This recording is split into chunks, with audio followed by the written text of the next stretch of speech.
Set Tap Touchpad with three fingers as a notification center in Windows 11 Home. Right-click on empty area on the desktop and then select Personalize.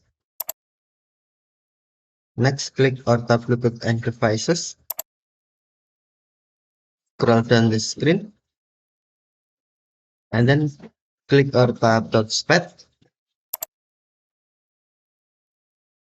Select three finger gestures drop down menu